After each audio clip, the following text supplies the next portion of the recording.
ब्रह्मपुरी एक छोटा सा राज्य। यहाँ के राजा नागा अर्जुन एक महान राजा थे, जो हर साल अपने राज्य में एक समारोह करवाते थे, जिसमें हर वो योद्धा भाग लेता था जिसको अपनी शक्ति और सामर्थ्य पर भरोसा होता था, क्योंकि इस मुकाबले के बाद उन योद्धाओं को पूर्वजों की गुफा में जाने का मौका प्रदान किया जाता था।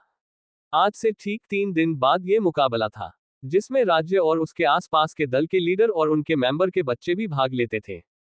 इसलिए शायद राज्य की सड़कों पर भारी मात्रा में भीड़ दिखाई दे रही थी। हथियार की दुकानों और दवाखानों पर भारी मात्रा में चहल पहल थी।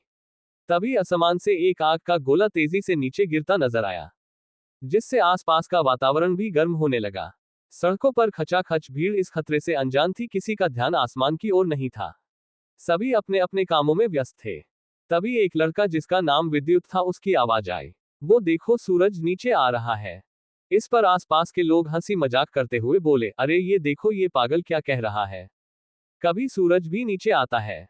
उस आदमी की बात सुनकर और लोगों का ध्यान भी उस लड़के पर गया।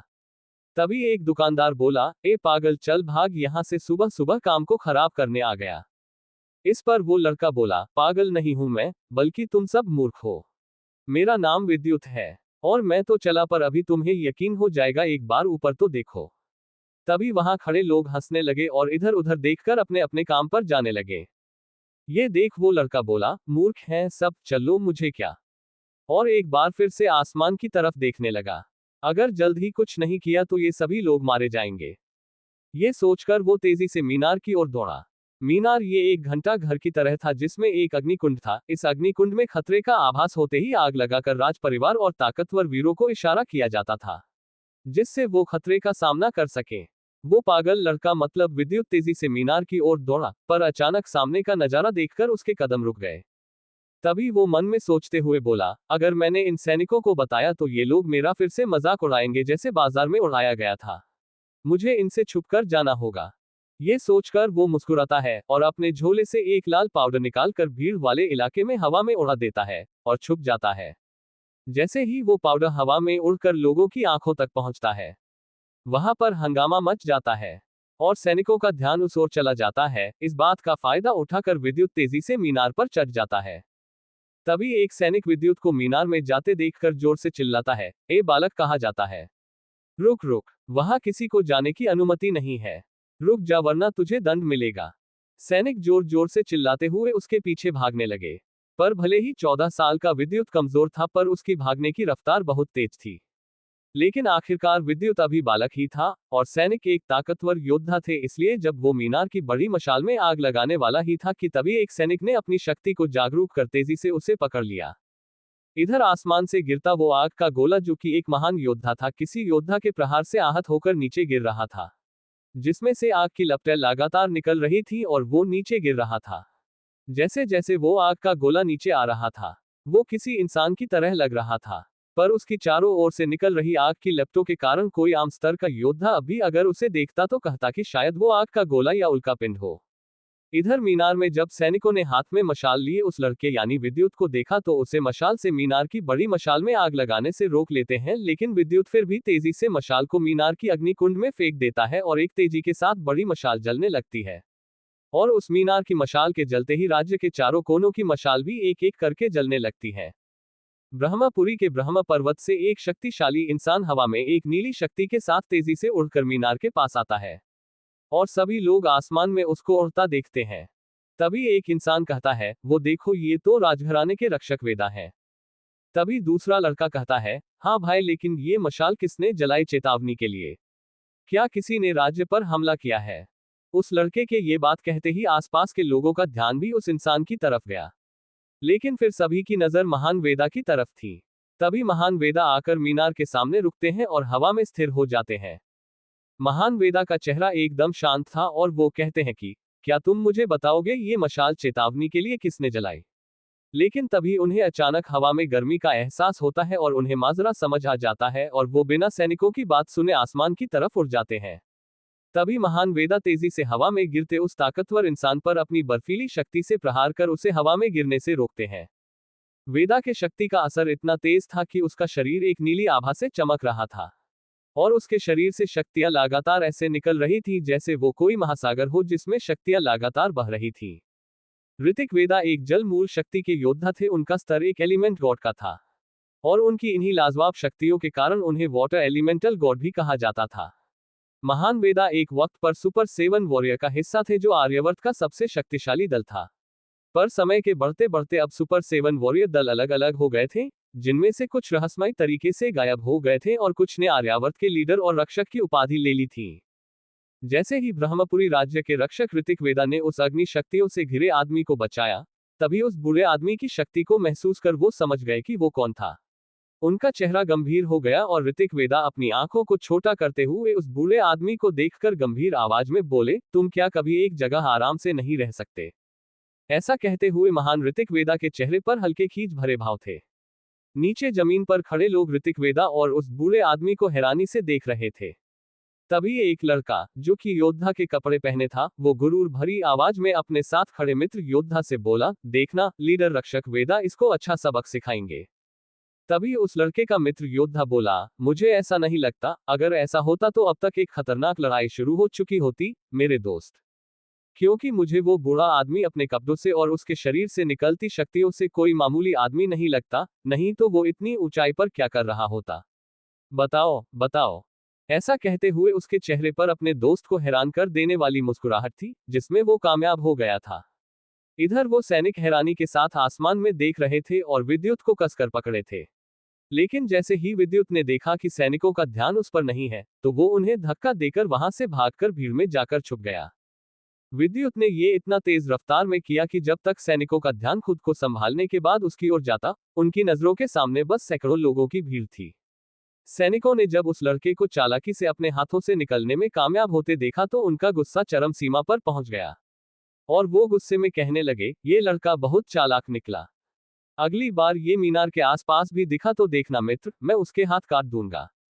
अपने साथी सैनिक की बात सुनकर दूसरा सैनिक हंसते हुए बोला, ये तुम 15वीं बार कह चुके। और यह सुनकर वहां खड़े लोग भी हंसने लगे। वहीं अपने साथी सैनिक और सभी लोगों की हंसी सुनकर वो सैनिक एक मजाक का पात्र बन गया, जिस वजह से उसे वहां खड़े होने में शर्म महसूस होने लगी और वो गुस्से में पैर पटक कर और दांत पीस कर रह गया। उधर आसमान में ऋतिक वेदा और वो बूढ़ा आदमी बात कर ही रहे थे कि तभी एक तेज और ताकतवर शक्ति उनके पास आकर रुकी, जिसके पंख काफी खूबसूरत थे। अचानक आए उस खूबसूरत पंखों वाली लड़की को देख ऋतिक वेदा और उस बूढ़े आदमी का ध्यान उस ओर गया। तभी वो बूढ़ा आदमी बोला, ये लो आ गई मुसीबत, मैं इसी से बचकर भाग रहा था। न जाने इस खूबसूरत लड़की को मुझ बूढ़े आदमी से इतना लगाव क्यों है। ऐसा कहते हुए उस बूढ़े आदमी के चेहरे पर शातिर मुस्कुराहट थी। तभी अचानक वहां एक तेज रोशनी आकर रुकी और सभी की नजरों के सामने एक सिल्वर रंग का टाइगर आया, जिसके शरीर से बिजली की तरंगों से बने पंख के साथ हवा में उड़ रहा था। तभी वो टाइगर नाराजगी से बोला, दुदुसी। ऐसा कहते हुए उस सिल्वर टाइगर के चेहरे पर नाराजगी थी, जिसे देखकर वो खूबसूरत पंखों वाली लड़की अपने चेहरे पर मुस्कुराहट और आंखों में नाराजगी लिए देखने लगी, क्योंकि वो शक्ति के 8वें स्तर पर थी, जिसकी बेल्ट पर शक्ति के 8 सितारे लगे थे और उसके सामने 3 ताकतवर शक्तियां मौजूद थीं। लेकिन अगले पल वो लड़की अपनी मस्त अदाओं के साथ तीनों के आगे आई, जिसे वहां मौजूद सभी लोग अपनी नजर से उसके जिस्म को निहारने लगे थे, जिसने बहुत ही छोटे कपड़े पहन रखे थे, जिसमें उसका गोरा शरीर साफ साफ नजर आ रहा था। मदहोश निगाहें और खूबसूरत अदाओं के साथ वो लड़की हवा में अपने पंख को बड़ी धीमी रफ्तार से लहरा रही थी और चलकर उनके बिल्कुल सामने आ गई। इस लड़की का नाम था दुदुसी। ये अधर्मपुरी, जो कभी एक देव स्थल हुआ करता था और शक्तियों के मामले में इस दुनिया का चौथा सबसे बड़ा रहस्यमय स्थान था। ऐसी जगह 4 थी और चारों ही हमारे देश आर्यवर्त में थी। उनमें से एक का नाम बदलकर अधर्मपुरी रखा गया था। उस राज्य के लीडर की छोटी बहन थी दुदुसी। जब दुदुसी ने देखा कि नीचे खड़े मामूली लोग उसके जिस्म को निहार रहे हैं, तो दुदुसी को बहुत बुरा लगा और उसने अपने 8 चक्रों को जागृत कर लिया, जिससे उसकी ऊर्जा इतनी बढ़ गई कि उन सब आम स्तर के लोगों और योद्धाओं की आंखों में जलन होने लगी, जिससे उन्हें अपनी आंखों को मजबूरन बंद करना पड़ा। पर किसी ने नहीं देखा कि 2 निगाहें भीड़ में खड़ी अब भी उस लड़की को निहार रही थी, जिनमें से एक लड़का मात्र 14 साल का था और अभी इसकी शक्तियां भी जागरूक नहीं थीं। पर न जाने वो ये कैसे कर रहा था, कोई नहीं जानता था। तभी लीडर ऋतिक वेदा ने अपने सामने खड़ी दुदुसी को देखकर कहा, दुदुसी, अपनी शक्ति को काबू में रखो वरना। ऐसा कहते हुए उनके चेहरे पर नाराजगी थी, लेकिन ऋतिक वेदा इससे आगे कुछ कहते कि तभी उनके सामने खड़ी दुदुसी ने उन्हें हंसते हुए रोककर कहा, वरना क्या, मुझ पर हमला करोगे? दो मर्द और एक दिव्य रैंक का टाइगर मिलकर एक लड़की पर हमला करोगे, शर्म नहीं आती तुम सबको?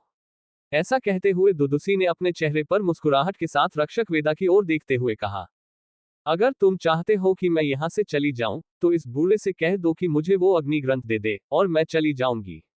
ऐसा कहते हुए लाल काले कपड़े पहने खूबसूरत जवान दुदुसी अपने बालों से खेलने लगी।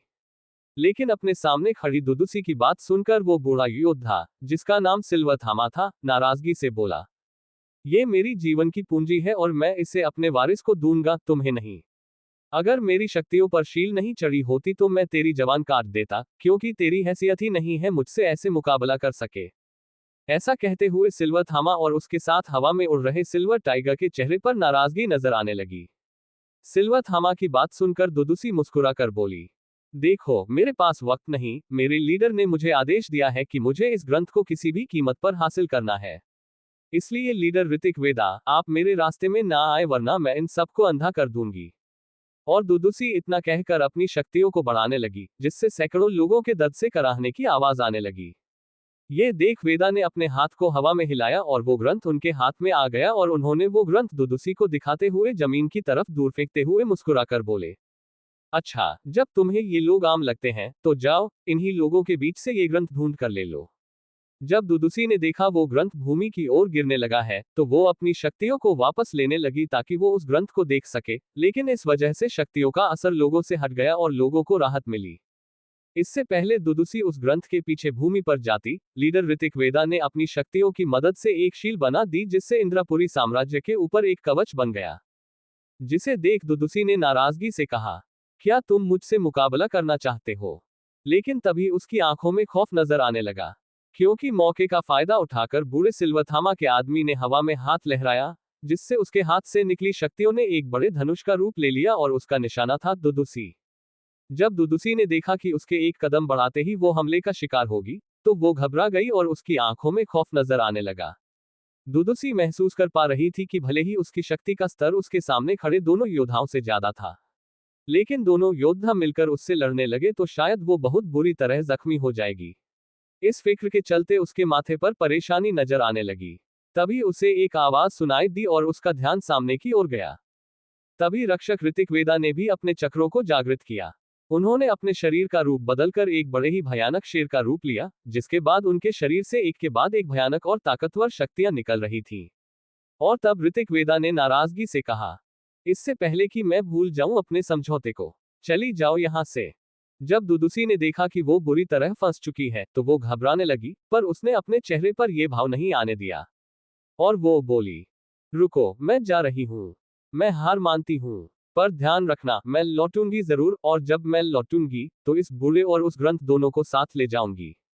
लेकिन ऋतिक वेदा उसकी धमकी सुनकर इतने नाराज हो गए कि वो आगे बढ़ते हुए बोले, हम दोनों मिलकर इसे अभी खत्म कर देते हैं। ऐसा कहते हुए वो अपने शरीर से शक्तियों को बाहर निकालने लगे। लेकिन तभी उनके कदम एक आवाज के साथ रुक गए, जो उनके पीछे खड़े बूढ़े थामा की थी। और वो बूढ़ा आदमी अपनी गंभीर आवाज में बोला, हम उसे नहीं मार सकते। अगर हमने ऐसा किया तो एक महायुद्ध होगा, और वो आएगा, जिसका सामना भले ही हम सातों मिलकर कर लें, लेकिन एक बार फिर हजारों लोग मारे जाएंगे। इसलिए इसे जाने दो। ये देख ऋतिक वेदा, जो कि एक शेर के रूप में थे, तेज दहाड़ के साथ अपनी भारी आवाज में बोले, जाओ, चली जाओ यहां से, इससे पहले कि मेरा मन बदले। तो आगे क्या होगा इस कहानी में? कौन था वो जिसने दुदुसी की बड़ी शक्तियों को भेद कर उसे देखा? क्या है उस अग्नि शक्ति ग्रंथ में? क्या दुदुसी फिर लौट कर आएगी? दुदुसी समझ गई कि अभी उसका रुकना उसकी जिंदगी को खतरे में डाल सकता है।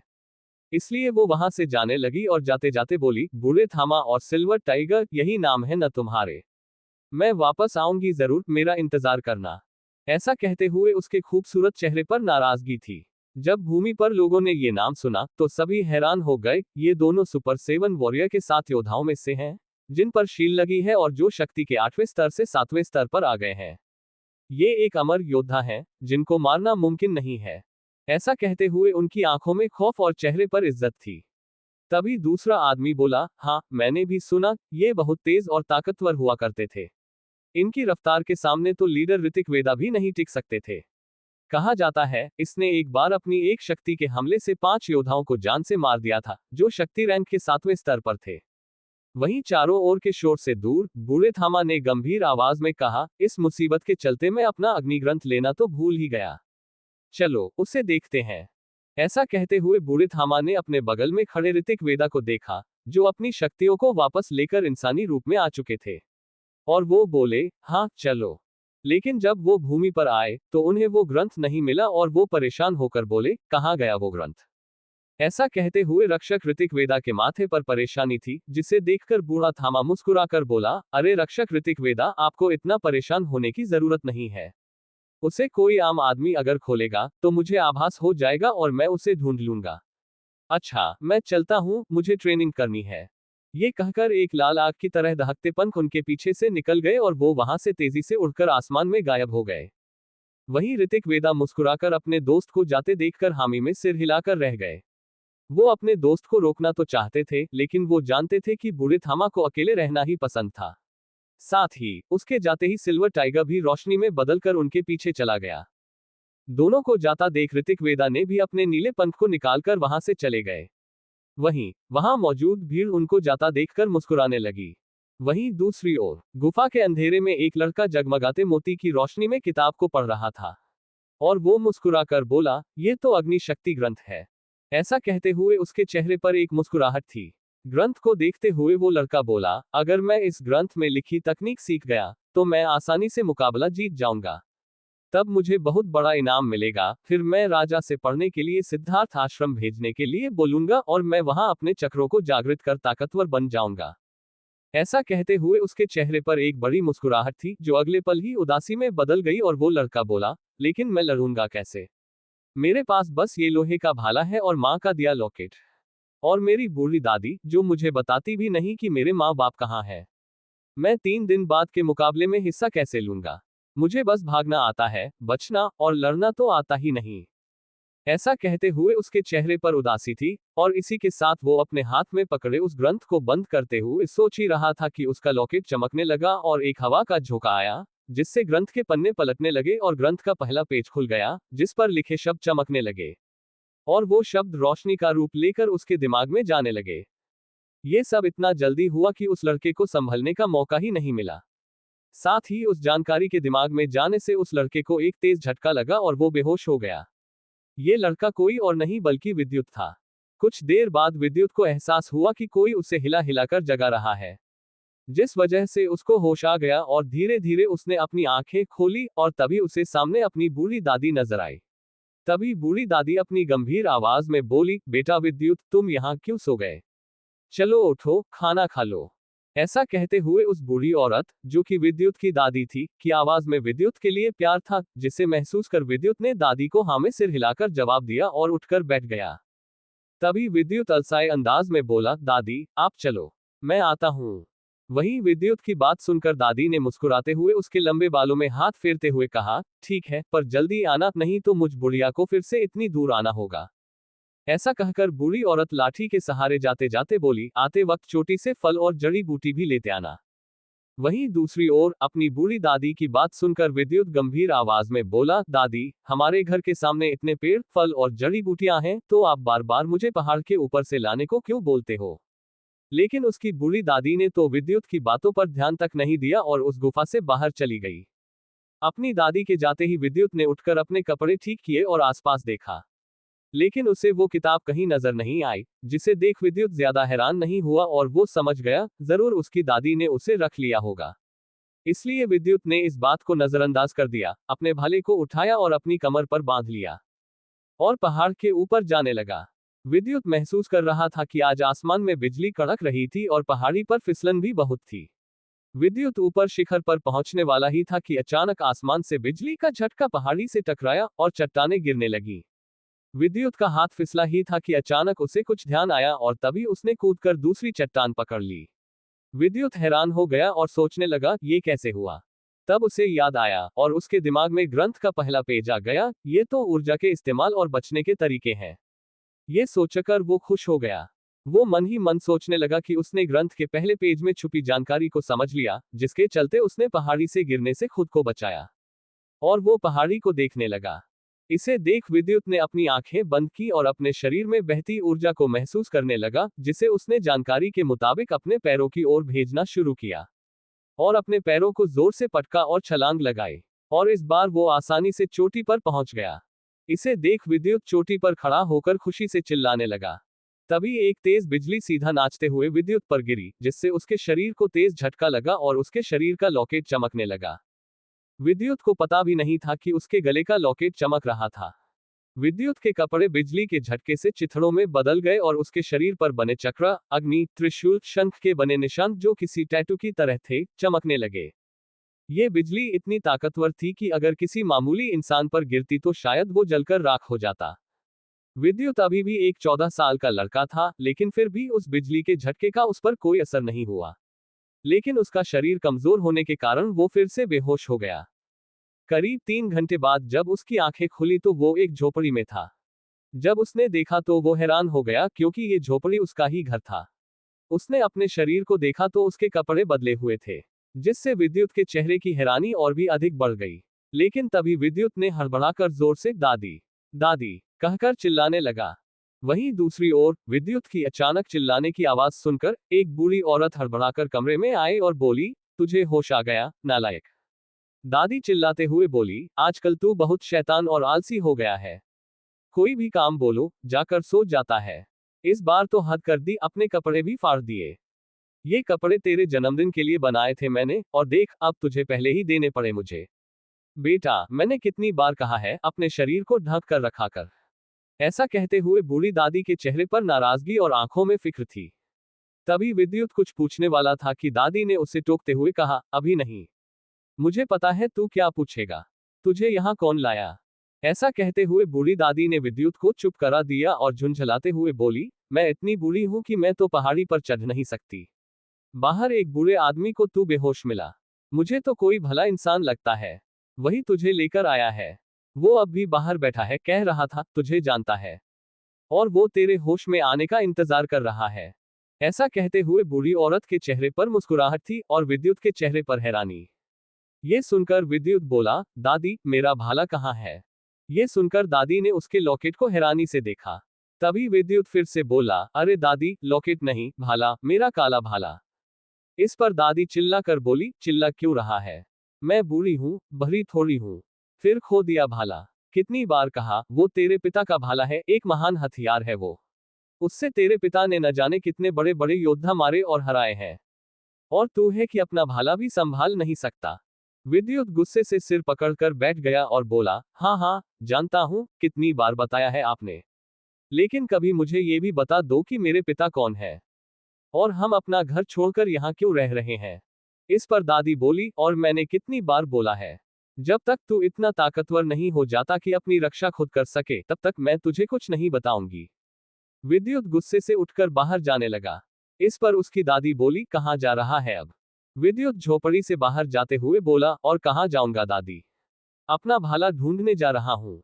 विद्युत जैसे ही कमरे से बाहर निकला, वो घबरा गया, उसका शरीर डर से कांपने लगा और उसके कदम ऐसे रुक गए जैसे वो पत्थर का बन गया हो। तभी उसकी दादी झोपड़ी से बाहर आए और उसकी पीठ पर कस के हाथ मारा। विद्युत इससे अनजान था और जैसे ही हाथ उसकी पीठ पर लगा, वो लड़खड़ाकर सामने जमीन पर गिर गया। तभी एक बूढ़े आदमी की हंसने की आवाज आई, तुम तो बहुत कमजोर हो लड़के, इतने हल्के हाथ से चित हो गए। अपना मजाक बनते ही विद्युत फुर्ती से उठा और बोला, मैं कमजोर नहीं हूं, मैं एक योद्धा हूं। इस पर वो बूढ़ा आदमी बोला, अच्छा, तो कौन से स्तर के योद्धा हो तुम? विद्युत उसके इस सवाल पर चुप हो गया। पर तभी विद्युत की गर्दन पर एक और थप्पड़ पड़ा और विद्युत फिर से लड़खड़ा गया। इस पर बूढ़ा आदमी हंसने लगा और बोला, तुम बहुत कमाल के लड़के हो। और फिर वो बूढ़ा आदमी आगे बोला, तुम इसे ढूंढ रहे हो? उसने अपना हाथ आगे लाते हुए कहा, उसके हाथ में एक भाला था, जो सोने की तरह चमक रहा था। विद्युत खुश हो गया, लेकिन फिर बोला, पर ये छोटा कैसे हो गया? मेरा भाला तो 5 फुट का था, ये तो एक कटार की तरह छोटा हो गया। इस पर बूढ़ा आदमी बोला, तुम्हें ये भी नहीं पता कि हथियार को अंदरूनी ऊर्जा के माध्यम से छोटा, बड़ा और गायब भी किया जा सकता है। और उस बूढ़े आदमी ने हाथ को उस भाले पर फेरा और वो फिर से बड़ा हो गया। और उसने भाले को तेजी से विद्युत की तरफ फेंका। पर विद्युत ने जब देखा कि भाला उसकी तरफ आ रहा है तो कांपने लगा, क्योंकि उसने कभी भी भाले का इस्तेमाल नहीं किया था। तभी उसे रात वाली पहाड़ी का किस्सा याद आया, उसकी आंखें चमकी और उसने उछलकर हवा में भाले को पकड़ा और हवा में घूमते हुए ही भाले को अपनी कमर में टांग लिया। ये देखकर बूढ़ा आदमी हैरान हो गया। वो हैरानी से बोला, तुमने ये कला कहाँ से सीखी? विद्युत ने मन ही मन सोचा, ये मैंने क्या कर दिया। ये बूढ़ा आदमी वही था जो लीडर ऋतिक वेदा के साथ उस महिला योद्धा से हवा में लड़ रहा था। विद्युत ने सोचा, कहीं इसको पता चल गया कि अगर इसका ग्रंथ मेरे पास है तो ये तो मुझे जान से ही मार डालेगा। विद्युत ने मन ही मन सोचा और बोला, मेरे बाबा एक महान योद्धा थे और मैंने उन्हीं से सीखा है बचपन में। इसलिए तो मैंने कहा, मैं कोई आम लड़का नहीं बल्कि इस राज्य का आने वाला सबसे कम उम्र का महान योद्धा हूँ। एक बात और, तुम्हारी जान मैंने ही बचाई है। विद्युत सीना तान कर बोला। बूढ़ा आदमी मुस्कुराकर बोला, अच्छा, वो कैसे? मेरी जान तो मेरे मित्र लीडर ऋतिक वेदा ने बचाई थी, मैंने तो तुम्हें देखा ही नहीं वहां। तभी विद्युत बोला, अच्छा, लगता है बूढ़े होने के कारण तुम्हारा मस्तिष्क कमजोर हो गया है। तुम भूल गए हो शायद। क्या तुमने लीडर ऋतिक वेदा को बुलाया? वो तो मैंने ही सैनिकों को चकमा देकर मीनार की बड़ी मशाल को जलाया था।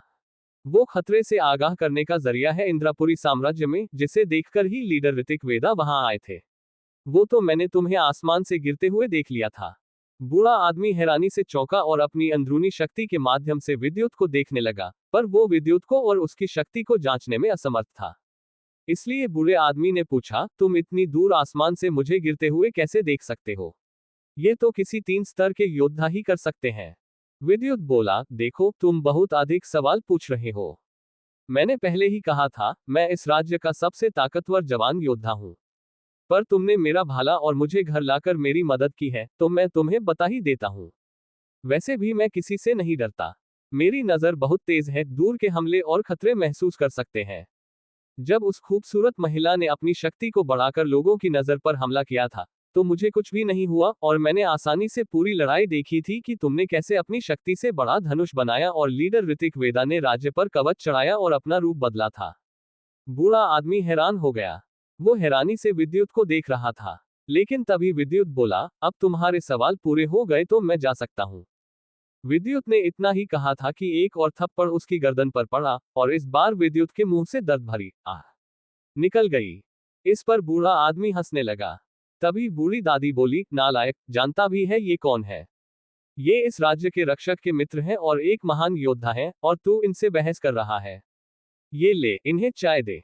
विद्युत अपनी गर्दन को सहलाते हुए चाय देने लगा और धीरे से बोला, देखिए, मुझे जल्दी जाना है। 2 दिन बाद राज्य में मुकाबला है, जिसमें जीतने वाले को वार करने की एक नई तकनीक और इनाम मिलेगा। मुझे उसमें भाग लेना है, इसलिए आप जल्दी जल्दी चाय पी लीजिए। आपको अगर और कुछ पूछना हो तो रास्ते में पूछ लेना। बूढ़ा आदमी बोला, पर तुम्हें हमला करना आता है? विद्युत बोला, वो तो नहीं आता। मेरे पास इतने पैसे नहीं कि मैं कोई तकनीक खरीद सकूं, और सीखने के लिए भी पैसे नहीं हैं, पर मुझे बचाव करना आता है। बूढ़ा आदमी बोला, अच्छा, चलो, हम रास्ते में चलते चलते बात करेंगे। ये कहते हुए उसके चेहरे पर मुस्कुराहट थी। फिर उसने दादी से कहा, दादी माँ, इजाजत दें, मैं चलता हूँ। आपकी चाय बहुत अच्छी थी, इससे मेरे जख्मों को आराम मिला। मैं कभी कभार आपसे मिलने आया करूंगा। बूढ़ी दादी बोली, बेटा, जरूर। अगर इस बुढ़िया से कोई गलती हो गई हो तो माफ कर देना। तभी मौके का फायदा उठाते हुए विद्युत बोला, दादी, मैं इनको बाजार ले जा रहा हूँ। ये यहाँ नए हैं, इन्हें सामान खरीदना है। बूढ़ा आदमी हैरानी से विद्युत की चतुराई देख रहा था और मन ही मन मुस्कुरा रहा था। दादी ने कहा, ठीक है, ध्यान रहे, इन्हें परेशान मत करना। बूढ़ा आदमी और विद्युत दोनों राज्य के बाजार के रास्ते पर चलने लगे। तभी विद्युत बोला, क्या मैं आपसे कुछ पूछ सकता हूँ? बूढ़ा आदमी बोला, हाँ हाँ, क्यों नहीं। तुम एक योद्धा हो और तुमने मेरी जान बचाई है। तुम जो चाहो पूछ सकते हो। विद्युत बोला, आपका नाम क्या है? देखिए, मुझे बड़ा अजीब लग रहा है। मैं आपसे इतनी देर से बात कर रहा हूँ, पर मुझे आपका नाम तक नहीं पता। बूढ़ा आदमी मुस्कुराया और बोला, मेरा नाम, मुझे योद्धाओं में टाइगर कहा जाता है। मेरी रफ्तार और शक्ति के सामने तुम्हारे राज्य के लीडर ऋतिक वेदा भी घुटने टेक देते थे। इस पर विद्युत बोला, रहने दीजिए, मुझे मूर्ख मत बनाइए। मैं एक योद्धा हूँ। भले ही आपकी शक्ति मुझसे अधिक हो, पर आप लीडर ऋतिक वेदा से ज्यादा ताकतवर नहीं हो सकते। बूढ़ा आदमी बोला, तुम जो चाहो समझो। तभी विद्युत ने मुस्कुराते हुए कहा, तो बूढ़े टाइगर, ये ठीक है। बूढ़ा आदमी चौंका और बोला, बूढ़ा टाइगर, तुम मेरा मजाक नहीं उड़ा सकते। एक योद्धा को ये शोभा नहीं देता कि वो अपने से ऊंचे स्तर के योद्धा का मजाक उड़ाए। विद्युत बोला, समझदार हो। अच्छा, तो मुझे माफ करना श्रीमान टाइगर जी। ये बताए, आपके माथे पर इतनी गहरी चोट कैसे लगी? विद्युत के मुंह से यह सवाल सुनकर टाइगर चौंक गया, उसकी आंखें छोटी हो गईं और भौहें सिकुड़ने लगी। तभी उसके शरीर से ऊर्जा का सैलाब निकलने लगा। ये देख विद्युत हड़बड़ाकर पीछे हट गया। अरे, आप तो नाराज हो गए। मेरा मतलब वो नहीं था। शांत हो जाए। श्रीमान टाइगर ने खुद को संभाला और कहा, विद्युत, ये बहुत बड़ी कहानी है। अभी तुम्हें मुकाबले में भाग लेना है। देखो, हम पहुंच गए, ये रही तुम्हारी मंजिल, शक्ति महल। जैसे ही विद्युत ने द्वार देखा, वहां सैकड़ों योद्धा कतार में खड़े थे। इसे देख विद्युत हैरान हो गया और बोला, इतने सारे योद्धा, मैं शक्ति महल में कैसे जाऊंगा? श्रीमान टाइगर बोले, यही तो मुझे देखना है। तुम भीतर कैसे जाते हो? तुम योद्धा हो न, तो साबित करो अंदर जाकर। विद्युत ने देखा कि दरवाजे पर एक स्तर के योद्धा खड़े थे, जो वीर बन चुके थे और लोगों को एक एक कर अंदर भेज रहे थे। तभी किसी ने विद्युत को धक्का दिया और साइड में कर दिया। ये काले कपड़े पहने 15 लोगों का समूह था। विद्युत से रहा नहीं गया और वह बोला, अंधा है क्या? धक्का क्यों दिया?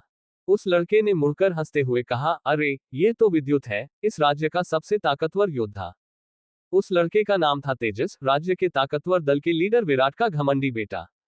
वह शक्ति स्थल में शक्ति परीक्षण के लिए आया था ताकि मुकाबला जीतकर देवताओं से अपना पहला अस्त्र प्राप्त कर सके और रक्षक ऋतिक वेदा से नई तकनीक इनाम में प्राप्त कर सके।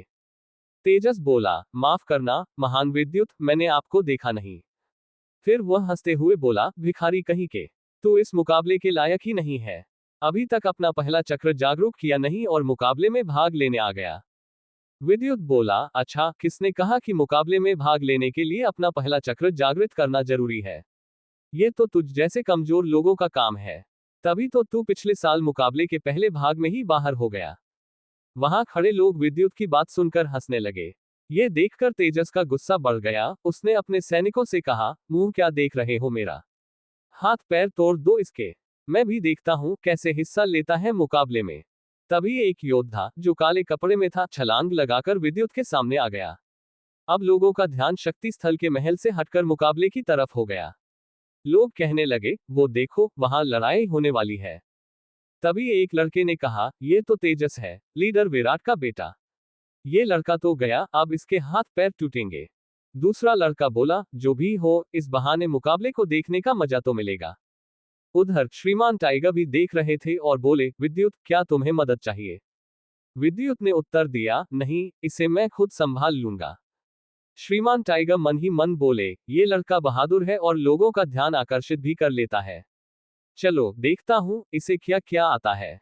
इसके शरीर पर जो निशान है वे मामूली नहीं है। तभी वह योद्धा विद्युत पर अपनी शक्ति से प्रहार करने लगा। विद्युत ने अपने पैरों को इतनी तेजी से पटका कि वह योद्धा 10-12 फीट दूर जाकर गिरा। नाराज होकर उस योद्धा ने अपनी कमर से तलवार निकाली। उसकी तलवार पर हल्की सी रोशनी थी। जैसे ही उसने तलवार से हमला किया, एक छोटा सा धमाका हुआ। यह धमाका वहीं हुआ था जहां पर विद्युत खड़ा था। वैसे तो धमाका छोटा था, पर किसी को घायल करने के लिए काफी था। इससे वहां धूल उड़ने लगी। वह योद्धा हंसते हुए बोला, ये तो बहुत कमजोर था, एक ही हमले में ढेर हो गया। और अपने साथी की तरफ देखकर हंसने लगा। सामने का नजारा देखकर तेजस और उसके साथी जोर जोर से हंसने लगे। इधर श्री आचार्य थामा, जिन्हें सिल्वर टाइगर के नाम से भी जाना जाता था और जो एक महान योद्धा थे, आसानी से देख सकते थे कि विद्युत ने शक्तियों के हमले को रोक लिया था। सभी की नजरों के बीच विद्युत ने अपने भाले से शक्ति के प्रहार को रोका हुआ था और उसे हवा में घुमाकर दुगनी रफ्तार से उसी योद्धा की ओर वापस भेजा। जब ये प्रहार वापस आया, तो उसकी रफ्तार इतनी तेज थी जैसे आकाश से गिरी बिजली। उससे पहले कि वह योद्धा संभल पाता, शक्ति का हमला उसकी छाती पर जा लगा और वह 10 फुट दूर जाकर गिरा। एक छोटा सा धमाका हुआ और चारों ओर धूल का गुबार छा गया। कुछ देर बाद जब धूल छटी, तो सभी ने देखा कि एक पतला लड़का हाथ में भाला पकड़े बुरी तरह से हाँफ रहा था। ये देखकर सभी लोग हैरान रह गए, क्योंकि उनके हिसाब से विद्युत हारने वाला था। सभी को हैरान होते देख विद्युत ने मुस्कुराकर तेजस की ओर देखा। वहीं दूसरी ओर विद्युत के हाथों अपनी बेइज्जती होते देख तेजस को गुस्सा आ गया और उसने इशारा किया, तुरंत दो और योद्धा आगे बढ़ाए। स्थिति बिगड़ते देख श्रीमान थामा ने गंभीर आवाज में कहा, लड़के, तुम्हें नहीं लगता कि तुम पहले ही हार चुके हो? अगर अपनी सलामती चाहते हो तो चुपचाप इस लड़के से दूर चले जाओ, वरना मुझे तुम्हें सबक सिखाने से कोई फर्क नहीं पड़ेगा। उनकी आवाज इतनी भयानक थी कि वहां मौजूद सभी में खौफ नजर आने लगा। स्थिति को संभालने के लिए शक्ति स्थल की देखरेख कर रहे योद्धा बाहर आए। उनमें से एक, जिसके सीने पर 2 सितारे थे, आगे बढ़ा और गंभीर स्वर में बोला, श्रीमान कृपया शांत हो जाएं। मैं शक्ति स्थल के बाहरी दस्ते का कमांडर विजय हूं। कमांडर विजय को अपनी शक्ति से यह आभास हो गया था कि सामने खड़ा इंसान उससे कहीं अधिक ताकतवर था। विजय को देखकर थामा बोले, तुम्हें बड़ों का आदर करना आता है, लेकिन तुम्हारी शक्तियां मुझे कुछ भी सिखाने योग्य नहीं है। कमांडर विजय ने तेजस और उसके साथियों की ओर घूरकर कहा, अगर तुमने फिर से ऐसी हरकत की तो मैं तुम्हें मुकाबले में भाग ही नहीं लेने दूंगा और भूल जाऊंगा कि तुम किस दल से आते हो। कमांडर की कड़ी नजर से तेजस के पसीने छूटने लगे और वह हड़बड़ाते हुए बोला, आप गलत समझ रहे हैं। लड़ाई पहले इस लड़के और इस बूढ़े ने शुरू की थी। कहते हुए उसने विद्युत और थामा की ओर इशारा किया। विजय तेज आवाज में गरज कर बोला, तुम्हें बड़ों से बात करने की तमीज है या नहीं? ये एक उच्च स्तर के योद्धा है। लगता है मुझे लीडर विराट से मिलना होगा तेजस, क्योंकि तुम ऐसे नहीं सुधरोगे। कमांडर के मुंह से अपने पिता विराट का नाम सुनकर तेजस सहम गया और झिझकते हुए माफी मांगने लगा। विजय की नाराजगी के बावजूद उसने थामा से माफी मांगी और फिर विजय की ओर विनम्रता से देखने लगा। विजय ने कहा, अपने गुरु का पत्र लाओ और कल शक्ति स्थल में आना। तेजस ने पत्र सौंप दिया और विजय भीड़ की ओर मुड़ा और गंभीरता से बोला, मुकाबले में भाग लेने का समय समाप्त हो चुका है। जो बचे हैं वे 6 माह की प्रतीक्षा करें, निराश न हो। कमांडर विजय की बात सुनकर सभी योद्धा निराश होकर वापस लौटने लगे। तभी विद्युत ने गंभीर स्वर में विजय से कहा, कमांडर विजय नमस्कार। मैं भी इस मुकाबले में भाग लेना चाहता हूं, कृपया मेरा नाम भी लिख लें। विजय ने एक पल के लिए थामा की ओर देखा और कहा, लाओ अपना पत्र दिखाओ। विद्युत एक पल के लिए हैरान हो गया और बोला, मेरा कोई गुरु नहीं है। विद्युत की बात सुनकर कमांडर विजय ने गहरी सोच में पड़ते हुए कहा, मुझे माफ करना विद्युत। राजघराने के हालिया हमले के कारण एक नया नियम बना है कि बिना गुरु के पत्र के मुकाबले में भाग नहीं लिया जा सकता। विजय की बात सुनकर विद्युत निराश हो गया और मुड़कर जाने को था कि अचानक उसके कानों में एक आवाज आई, मैं इसका गुरु हूं। मेरा नाम आचार्य थामा है। राजघराने के रक्षक मेरे मित्र हैं, आप उनसे मेरी जानकारी ले सकते हैं। ये रही मेरी मोहर। श्रीमान थामा ने हवा में हाथ लहराया और उनके हाथ में एक मोहर प्रकट हो गई। कमांडर विजय चकित होकर बोले, क्या मैं आपका स्तर जान सकता हूं? थामा ने गंभीर आवाज में कहा, लगता है तुमने मेरी मोहर को ध्यान से नहीं देखा। यह एक गुप्त मोहर है जो राजघराने के द्वारा सिर्फ उन्हीं को दी जाती है जिन्होंने विशेष सेवाएं दी हो। आचार्य थामा की बात सुनकर विजय मुस्कुराकर बोला, मुझे क्षमा करें। आजकल यह मोहर बहुत कम देखने को मिलती है। यह मेरी जिंदगी में देखी दूसरी मोहर है। थामा बोले, मुझे एक कागज दीजिए। मुझे पत्र के नए नियम की जानकारी नहीं थी। विजय के इशारे पर एक सैनिक कागज ले आया और थामा ने आराम से उस पर अपनी मोहर लगा दी। विजय मोहर को देखते ही आश्चर्यचकित हो गया और झुकने ही वाला था कि थामा बोले, कमांडर विजय, ऐसा करने की आवश्यकता नहीं है। कृपया मेरी पहचान इस लड़के के सामने प्रकट न करें। विजय ने सिर हिलाकर सहमति दे दी। थामा ने विद्युत की ओर देखा और मुस्कुराते हुए कहा, ये लो, तुम अब कल समय पर आ जाना मित्र। कमांडर विजय ने जब सुना कि इतने शक्तिशाली व्यक्ति ने विद्युत को मित्र कहकर संबोधित किया तो वह हैरान हो गया, क्योंकि वह स्वयं उस स्तर तक पहुंचने के बाद भी थामा का नाम लेकर बात करने की हिम्मत नहीं जुटा सकता था। विद्युत ने खुशी से उछलते हुए कहा, क्या आप सचमुच मेरे मित्र बनना चाहते हैं? थामा हंसते हुए बोले, क्यों नहीं। तुमने बहादुरी से अपने से अधिक शक्ति और उम्र वाले योद्धा को उसी की शक्ति से हरा दिया। ऐसा साहस बहुत कम में देखने को मिलता है। तुम तो मुझसे भी अधिक शक्तिशाली बनोगे। मुकाबले में शामिल होने की बात सुनकर विद्युत ने आचार्य थामा से मुस्कुराकर कहा, मित्र, देखना, एक दिन मैं तुम्हारा एहसान जरूर चुकाऊंगा। विद्युत के चेहरे पर एक प्यारी सी मुस्कान थी। तभी वह बूढ़ा आदमी थामा गंभीर आवाज में बोला, विद्युत, एक बात का ध्यान रखना। हम मित्र हैं, ये बात किसी और को मत बताना। विद्युत ने कहा, ठीक है, पर तुमने मुझसे झूठ कहा कि तुम्हारा नाम टाइगर है। मैंने सुना कि तुम्हारा नाम थामा है, इसलिए अब से मैं तुम्हें श्रीमान थामा ही कहूंगा। थामा ने हामी में सिर हिलाकर जवाब दिया। फिर थामा ने हवा में हाथ लहराया और उनके हाथ में एक चमकदार पत्थर आ गया। यह एक शक्ति से बना पत्थर है, विद्युत। कभी तुम बहुत बड़ी मुश्किल में फंस जाओ तो इस पत्थर को तोड़ देना। मैं तुम्हारी मदद के लिए आ जाऊंगा या मदद भेज दूंगा। और एक बात, रात को जब चांद सिर पर हो और हवाएं तेज हो तो पहाड़ी पर मिलना पर होश में। थामा के चेहरे पर मुस्कुराहट थी। थामा की बात सुनकर विद्युत मुस्कुराने लगा और वहां से जाने लगा। विद्युत के जाते ही थामा ने अपने पंख निकाले और तेज रफ्तार में गायब हो गए। कमांडर विजय ने यह नजारा अपनी आंखों से देखा और हैरान रह गया, क्योंकि पंख बनाकर उड़ने की शक्ति सिर्फ एक मूल शक्ति स्तर का योद्धा ही कर सकता था। विजय की आंखों में खौफ था और उसके मन में सवाल उठ रहे थे, ये बूढ़ा आदमी आखिर कौन था। दुदुसी के राज्य के रक्षक और थामा की लड़ाई के दौरान उसकी शक्ति की वजह से कोई उसका चेहरा नहीं देख पाया था। इसलिए आज तक कोई नहीं जानता था कि उस दिन वह योद्धा कौन था। कमांडर विजय को जब कुछ समझ नहीं आया तो वह लेटर हाथ में लिए शक्ति महल की ओर चल पड़ा। उसके पीछे पीछे सभी सैनिक भी महल में चले गए। असल में शक्ति महल का संचालन सुपर 7 वॉरियर में से एक कर रहा था, जिसे देव योद्धा भी कहा जाता था। उसने आर्यवर्त के हर राज्य में एक शक्ति स्थल की स्थापना की और अपने दिव्य मंत्रों से उसे सिद्ध किया था। यहाँ एक महादिव्य अस्त्र भी स्थापित था। हर योद्धा शक्ति महल से इस अस्त्र की तकनीक और विद्या हासिल करना चाहता था। हर 6 महीने में देश के कोने कोने से योद्धा इस विद्या को सीखने आते थे, पर यह अस्त्र खुद ही अपना वारिस चुनता था। पिछले 5000 सालों से कोई भी इस अस्त्र की तकनीक को जान नहीं पाया। इसलिए कई लोग इसे मिथ्या मानने लगे थे। रात्रि का समय, हवा तेज बह रही थी। चांद आकाश में ऊपर आ चुका था। एक लड़का पहाड़ी की चोटी पर खड़ा हर दिशा में झांक रहा था। तभी उसे एक भारी आवाज सुनाई दी, किसे ढूंढ रहे हो, लड़के।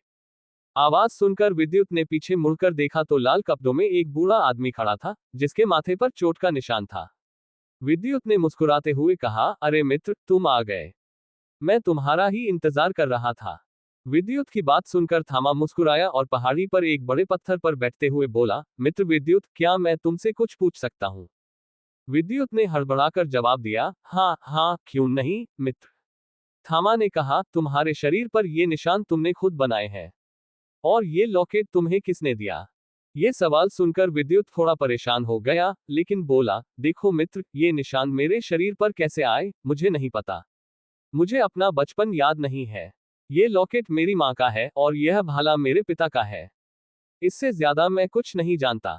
बस बूढ़ी दादी कहती हैं कि मैं बहुत खास हूँ और ये निशान किसी को ना दिखाऊं। दादी के बाद ये बात सिर्फ तुम्हें पता है मित्र, क्योंकि मेरा तुम्हारे अलावा कोई मित्र नहीं है। ये कहकर विद्युत एक पल के लिए उदास हुआ और फिर मुस्कुराने लगा।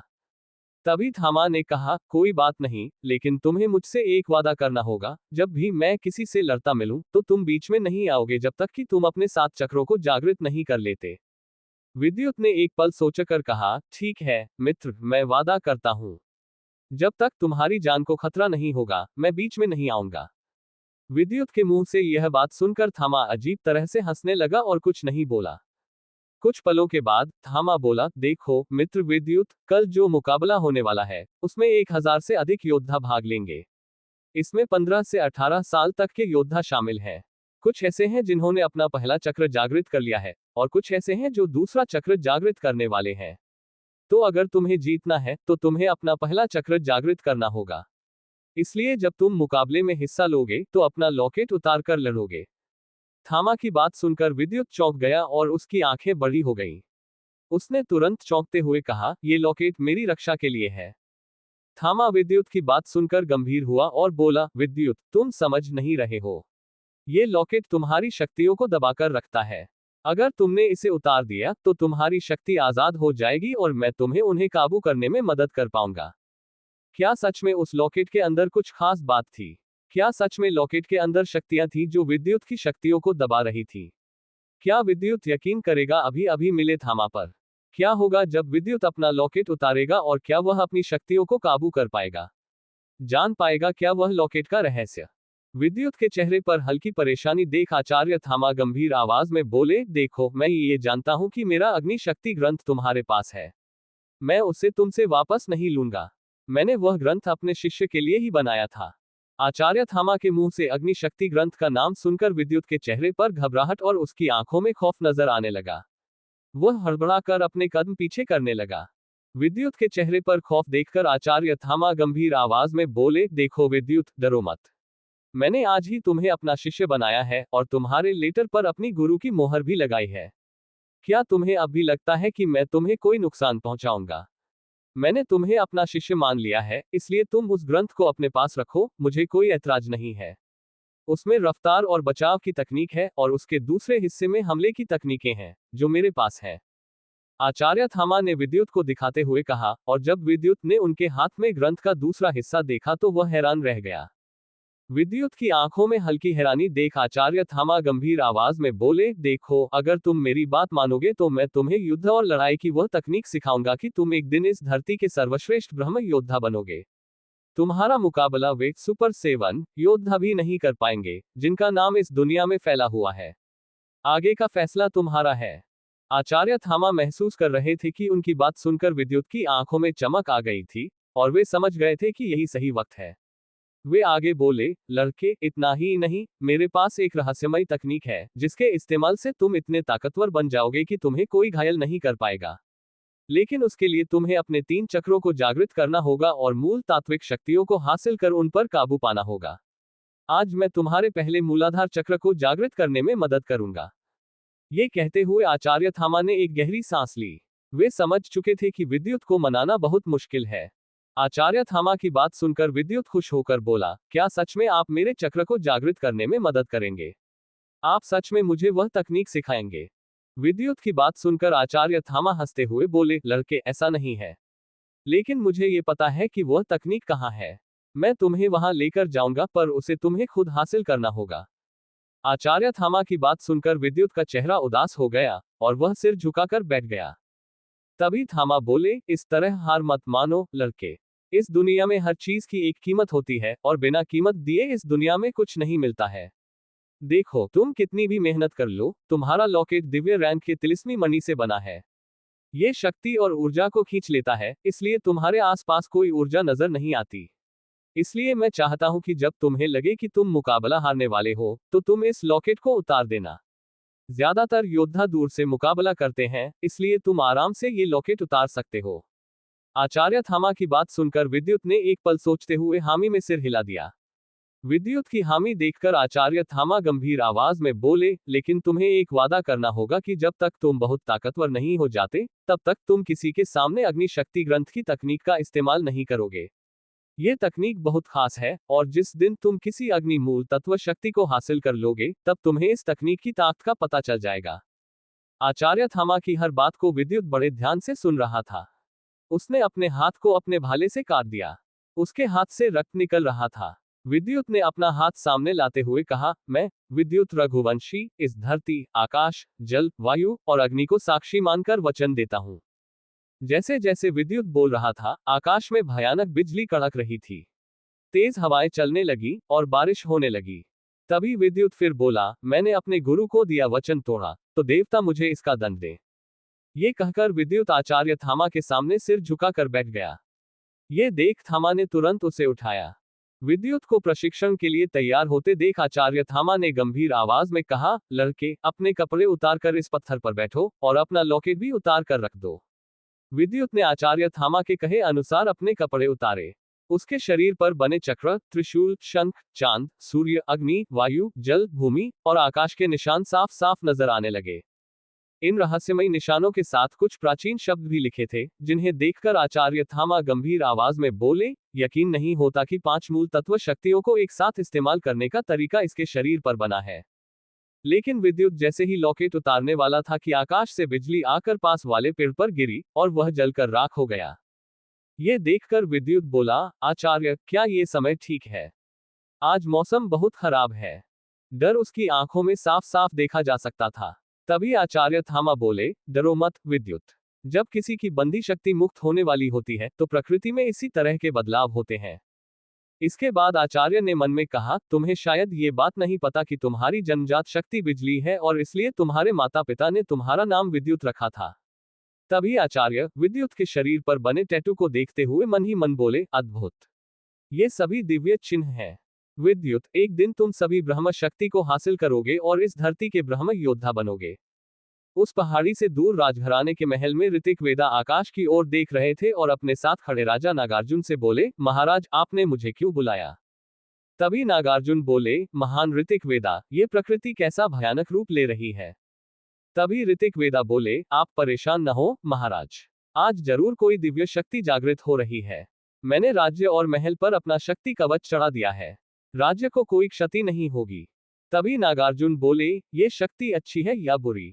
नागार्जुन के इस सवाल पर ऋतिक वेदा ने कहा, शक्ति कोई भी अच्छी या बुरी नहीं होती महाराज, ये तो उसके धारण करने वाले पर निर्भर करती है। पर यह तो सच है कि कोई दिव्य शक्ति आज जागृत हुई है। मेरी पूर्वजों से यही प्रार्थना है कि कोई नई मुसीबत न हो। तभी आचार्य थामा ने कहा, अपनी आंखें बंद करके साधना करो। उन्होंने विद्युत के सिर पर एक हाथ रखा, जिसमें से एक पीली रोशनी निकलने लगी और विद्युत के दिमाग में चली गई। विद्युत ने ध्यान केंद्रित कर आचार्य थामा के बताए मंत्र का उच्चारण करना शुरू किया। जैसे ही विद्युत के मुंह से मंत्र की ध्वनि निकली, उसके आसपास की बिखरी ऊर्जा उसके शरीर में प्रवेश करने लगी। उसके शरीर पर बना आकाश का निशान चमकने लगा और तभी बादलों में फिर से तेज गड़गड़ाहट हुई। आकाश से एक भयानक बिजली विद्युत पर गिरी और उसका शरीर सफेद प्रकाश से चमकने लगा। तभी आचार्य ने देखा कि विद्युत कांपने लगा है, उसका शरीर पीला पड़ रहा है और उस पर दरारें पड़ रही हैं। आचार्य ने तेज आवाज में कहा, विद्युत, विद्युत, क्या तुम ठीक हो? विद्युत कुछ भी नहीं बोला। ऐसा लग रहा था जैसे शक्ति का प्रवाह इतना तीव्र हो कि उसे कुछ सुनाई नहीं दे रहा था। तभी विद्युत ने एक दर्द भरी चीख निकाली, आह! जब आचार्य की नजर उसके चेहरे पर पड़ी तो वे घबरा गए। दरारें उसके पूरे शरीर से होती हुई चेहरे तक जा चुकी थीं और उनमें से रोशनी निकल रही थी। जब आचार्य ने देखा कि विद्युत के शरीर की दरारें बढ़ रही हैं, तो वे घबरा गए और सोचने लगे कि यदि इसी तरह ये दरारें बढ़ती रहीं, तो उसका शरीर फट जाएगा। ये सोचकर आचार्य बोले, हे भगवान, ये बिजली की शक्ति रुक क्यों नहीं रही? क्या देवता चाहते हैं कि यह मासूम बालक मारा जाए? इधर उस पहाड़ से दूर नागार्जुन और ऋतिक वेदा ने ये देखा तो उनकी भौहें सिकुड़ गईं और वे बोले, यह क्या हो रहा है महान वेदा? तभी ऋतिक वेदा बोले, किसी ने बिजली की शक्ति का आह्वान कर दिया है। मैं अगर वहां उसे रोकने गया तो शायद इस राज्य को प्रकृति के प्रकोप से नहीं बचा पाऊंगा।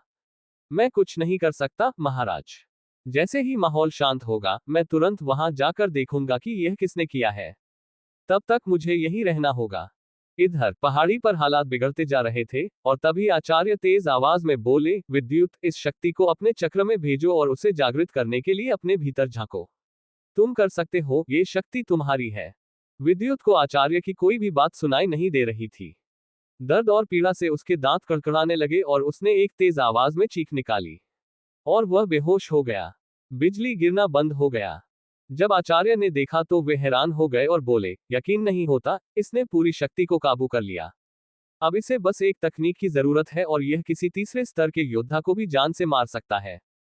तभी आचार्य को महसूस हुआ कि कोई उसी की ओर आ रहा है। ये शक्ति बहुत ताकतवर है। आचार्य ने गौर किया कि यह तो कोई अनजान शक्ति है। मुझे विद्युत को छुपाना होगा।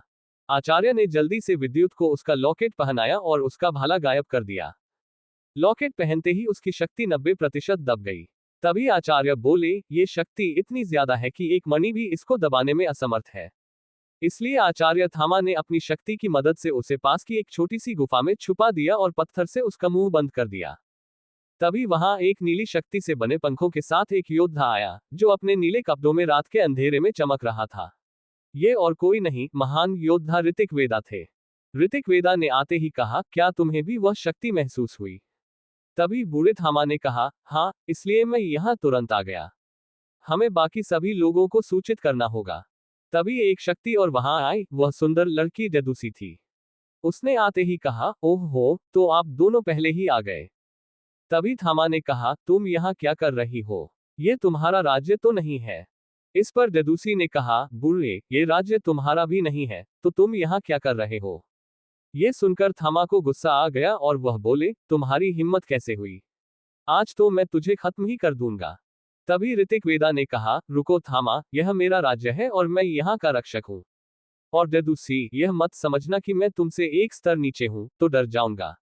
भले ही आज मैं तुम्हें मार न पाऊं, पर इस काबिल तो कर दूंगा कि तुम जल्दी खुद ब खुद मर जाओगी।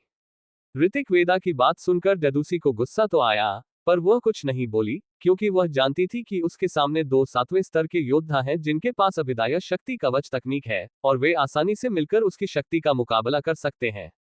तभी जदूसी बोली, एक बार मैं सूरज की शक्ति कवच तकनीक हासिल कर लूं, फिर देखना मैं तुम दोनों शेर और चीते का क्या हाल करती हूं। अगर तुम्हें भीगी बिल्ली बनाकर अपने महल में न रखा तो मेरा नाम भी जदूसी नहीं। और यह कहकर वह वहां से चली गई। तभी ऋतिक वेदा बोले, अगर उस महान योद्धा ने हमें यह अभिदाय कवच तकनीक नहीं दी होती तो शायद हम कब के मारे जाते। इस पर थामा नाराज होकर बोले, तुम्हें तो कुछ दिया था, मुझसे तो छीन लिया था। अगर आज मेरी वह मणि मेरे पास होती तो मैं इसके साथ इसके उस भाई का भी काम तमाम कर देता। खैर छोड़ो, गलती मेरी ही थी। मैंने भी निर्दोष 7वें स्तर के योद्धा को मार दिया था। यह मेरी ही गलती थी, जो रफ्तार और शक्ति के लिए जाना जाने वाला मैं अश्वत्थामा दर दर इस धरती पर भटक रहा हूँ। कलयुग आ चुका है, एक दिन वह ब्रह्म योद्धा आएगा और मेरा इंतजार खत्म होगा। तभी ऋतिक वेदा बोले, अच्छा, जब यहाँ कुछ नहीं है तो मैं चलता हूँ, फिर मिलेंगे थामा। इस पर थामा ने मुस्कुराकर हाँ में जवाब दिया और ऋतिक वेदा वहां से चले गए। जब थामा ने देखा कि दोनों महाशक्तियां जा चुकी हैं, तो उन्होंने गुफा से पत्थर हटाया और अपना शक्ति कवच भी हटाया। इतनी देर में विद्युत का शरीर पहले से बेहतर हो गया था और उसके शरीर के निशान खत्म होने लगे। ये देख आचार्य थामा ने राहत की सांस ली और वहीं विद्युत के बगल में बैठकर आराम करने लगे। जब सूरज की पहली किरण उसके चेहरे पर पड़ी तो उसकी आंख खुली और वह उठकर बैठ गया। उसने देखा कि आचार्य उसके सामने खड़े मुस्कुरा रहे थे। तभी विद्युत ने हड़बड़ाते हुए पूछा, आचार्य, क्या मेरा चक्र जागृत हुआ? क्या मैं कामयाब हुआ? इस पर आचार्य थामा ने कहा, तुम खुद क्यों नहीं देख लेते? तभी विद्युत ने अपने हाथ को मुट्ठी में बंद किया और पास की एक चट्टान पर प्रहार किया। विद्युत ने महसूस किया कि उसके प्रहार करते ही चट्टान में दरार पड़ गई। तभी विद्युत गंभीर आवाज में बोला, तो हम कब करेंगे दूसरा चक्र जागृत? इस पर आचार्य थामा बोले, अभी नहीं। इससे पहले तुम्हें मुकाबला जीतना होगा और शक्ति महल के स्तंभ में उस महान युद्ध की तकनीक हासिल करनी होगी जिसे आज तक कोई प्राप्त नहीं कर पाया। इसलिए तुम्हें उस महाशक्ति अस्त्र को पाना है। ध्यान रहे, तुम्हें किसी भी तरह पहले स्थान पर आना है। ये बात ध्यान रखना, विद्युत। तभी विद्युत बोला, आचार्य, मैं पहले स्थान को हासिल करूंगा। ऐसा कहते वक्त उसकी आंखों में एक ऐसी चमक थी जैसे बिजली कड़क रही हो। तभी आचार्य थामा बोले, चलो, शक्ति महल जाने का समय हो गया है। मैं अब चलता हूं, मैं तुम्हें वहीं मिलूंगा। ध्यान रहे, किसी को भी ये पता न चले कि मैं तुम्हारा गुरु हूं और तुम मेरे शिष्य। आज मैं तुम्हारी कोई मदद नहीं करूंगा, इसलिए ध्यान रहे, तुम्हें अकेले ही लड़ना होगा। तभी विद्युत बोला, आचार्य, आप परेशान न हो, आप बस मेरा शक्ति प्रदर्शन देखना। फिर विद्युत मन ही मन बोला, संभल कर रहना तेजस, विद्युत आ रहा है। जैसे ही आचार्य थामा वहां से चले गए, विद्युत ने भी पहाड़ी से उतरना शुरू किया। पर विद्युत हैरान था, पहले के मुकाबले अब उसे पहाड़ी से उतरने में बहुत कम समय लगा और उसका शरीर भी पहले के मुकाबले मजबूत और ताकतवर हो गया है। विद्युत ने फल और सब्जियां लेकर अपनी झोपड़ी पर पहुंचा। लेकिन जब विद्युत झोपड़ी के अंदर गया तो वह हैरान हुआ, उसकी दादी वहां नहीं थी। विद्युत ने आसपास देखा, लेकिन दादी का कोई नामोनिशान नहीं था। अभी विद्युत सोच में डूबा हुआ था कि दादी कहाँ है, तभी एक थप्पड़ उसकी गर्दन पर पड़ा और वह सामने आंगन में जाकर गिरा। विद्युत उठा और अपने कपड़े झाड़ते हुए बोला, दादी, अब क्यों मारा मुझे? विद्युत का सवाल सुनकर बूढ़ी दादी गुस्से से कांपते हुए बोली, तूने मुझसे झूठ बोला और कसम तोड़ी। तूने लॉकेट को गले से क्यों निकाला? क्या सोचा, मुझे पता नहीं चलेगा? बेटा, मैं तेरे बाप की माँ हूँ। तू इतना बड़ा हो गया है कि मुझसे पूछे बिना मुकाबले में भी हिस्सा ले आया। तभी विद्युत बोला, दादी, आपको कैसे पता चला? इस पर दादी बोली, तू जब कल यहाँ नहीं था तो तेजस और उसके पिता आए थे। मैंने उनसे कहा कि तू मुकाबले में हिस्सा नहीं लेगा। बेटा, जब तक तेरे पिता लौटकर नहीं आते तब तक हमें ऐसे ही छुप कर रहना होगा। तू नहीं जानता, तुझे बचाने के लिए तेरे माँ बाप ने कितनी परेशानी का सामना किया है। वह चाहते थे कि तू जिंदा रहे और अपनी जिंदगी आराम से जिए। ये सब सुनकर विद्युत को गुस्सा आ गया और बोला, किसने मुझे मारने की कोशिश की? मुझे बताओ, दादी, कौन है जिससे लड़ने के लिए मेरे माता पिता गए और अब तक नहीं लौटे? जब दादी ने सुना कि विद्युत सच जानना चाहता है तो वह डर से कांपने लगी। ये डर इस बात का नहीं था कि उनका पोता विद्युत गुस्से में था। ये डर इस बात का था कि वह आएगा और उसके पोते को भी ले जाएगा। तभी दादी बोली, बेटा, तू मुझसे वादा कर कि तू एक आम जिंदगी जिएगा और दोबारा लॉकेट को नहीं उतारेगा। ये बात सुनकर विद्युत प्यार से अपनी दादी को बिस्तर पर बैठाकर बोला, दादी, आप कहती थी कि मेरे पिता एक महान योद्धा थे। उन्होंने आपको ये भाला मुझे देने के लिए दिया था क्योंकि वह भी यही चाहते थे कि मैं ताकतवर बनूं और उन्हें ढूंढूं। क्या आप यही चाहती हैं कि मैं एक नालायक रहूं? क्या पता वह मेरा इंतजार कर रहे हो कि उनका बेटा एक दिन लौटेगा और उन्हें बचाएगा। इसलिए दादी, मुझे शक्ति महल जाने की इजाजत दो। इस पर दादी रोने लगी, उनकी बुरी आंखों से आंसू बहने लगे और वह अपने पोते विद्युत के गले लगकर कहने लगी, मेरा बेटा तो चला गया, अब ये बूढ़ी दादी इतनी ताकत कहां से लाएगी? अगर उसके पोते को कुछ हो गया? तब विद्युत बोला, इसीलिए दादी, मैं ताकतवर बनूंगा और इतना ताकतवर बनूंगा कि मेरे दुश्मनों की रूह भी खौफ खाएगी। ऐसा कहते वक्त उसके शरीर से बिजली की छोटी छोटी चमक बाहर आने लगी और उसके गले का लॉकेट लगातार उसे सोखने लगा और चमकने लगा। जब दादी ने ये देखा तो उन्होंने अपने मुंह पर हाथ रख लिया और बोली, तूने अपना पहला चक्र जागृत कर लिया। ये बात सुनकर विद्युत हैरान हो गया, पर उसने नजरअंदाज कर दिया। वह बोला, हाँ दादी, अब मैं 15 साल का हो गया हूँ और मैं धीरे धीरे मेहनत और ध्यान करके अपने सातों चक्रों को जागृत करूंगा और एक दिन ब्रह्म योद्धा बनूंगा। जब दादी ने अपने पोते के मुंह से यह बात सुनी तो वह हैरान हो गई और बोली, मेरा पोता जरूर बनेगा। तभी दादी हड़बड़ाकर वहां से हट गई और सामान को इधर उधर फेंकने लगी। ऐसा लग रहा था जैसे वह कुछ ढूंढ रही हो। ये देख विद्युत से रहा नहीं गया और उसने पूछा, क्या ढूंढ रही हो दादी? पर दादी कुछ नहीं बोली। बहुत देर बाद दादी ने अपने हाथ में एक छोटी अटैची के जितना बक्सा उसके हाथ में दिया और कहा, ये तेरे पिता के कपड़े हैं विद्युत। जब भी तेरे पिता लड़ाई या मुकाबले के लिए जाते थे तो वह अक्सर इन्हीं कपड़ों को पहनते थे। ये कपड़े बहुत मजबूत हैं, जो शक्ति और ऊर्जा से बने हैं। इनमें कभी बदबू नहीं आती और न ही यह कभी गंदे होते हैं। अब जब तू अपनी जिंदगी का पहला मुकाबला लड़ने जा रहा है तो ऐसे कपड़े पहन कर जाएगा। वहां पर बड़े बड़े अमीर और ताकतवर योद्धा आएंगे, तो तू किसी से कम नहीं दिखना चाहिए। ये देख विद्युत ने जल्दी से बक्सा खोला। उसके अंदर एक छोटा सा ग्रंथ और एक जोड़ी लाल और काले रंग के कपड़े थे। विद्युत जैसे ही ग्रंथ को छूने वाला था तो दादी ने उसे रोका और बोली, विद्युत, इसे जब तू जीत कर आएगा तब दूंगी। तब तक ये कपड़े से काम चला। दादी की बात सुनकर विद्युत ने जिद नहीं की और कपड़े पहनने लगा। जब विद्युत ने कपड़े पहने तो वह एक योद्धा की तरह लग रहा था। काले रंग के कपड़ों पर लाल रंग का कोट और उस कोट पर अग्नि, वायु, पानी, आकाश, भूमि के चिन्ह बने थे। जब विद्युत ने पूछा तो दादी बोली, तेरे पिता एक महान योद्धा थे बेटा। वह अग्नि, वायु, जल, आकाश, भूमि सभी शक्तियों को जागृत कर चुके थे। वह एक महान योद्धा थे। तू बिल्कुल उनके जैसा है। लंबे बाल, गोरा चेहरा और एक मस्कुलर शरीर के साथ लंबी कद काठी में, काले रंग के कपड़ों के ऊपर लाल कोट, पीछे पंचतत्व के निशान, हाथ में सुनहरे रंग का भाला और गले में चमकता लॉकेट के साथ विद्युत एक महान योद्धा लग रहा था। तभी उसकी दादी ने माथे पर एक तिलक लगाया और कहा, जा बेटा, जा। पर ध्यान रहे, अपनी शक्ति से कम लोगों को आकर्षित करना। ये दुनिया हर उस इंसान की दुश्मन बन जाती है जो ताकतवर बनने की कोशिश करता है। दादी का आशीर्वाद लेकर विद्युत ने अपने चेहरे को कोट से ढका और शक्ति महल के रास्ते पर चल दिया।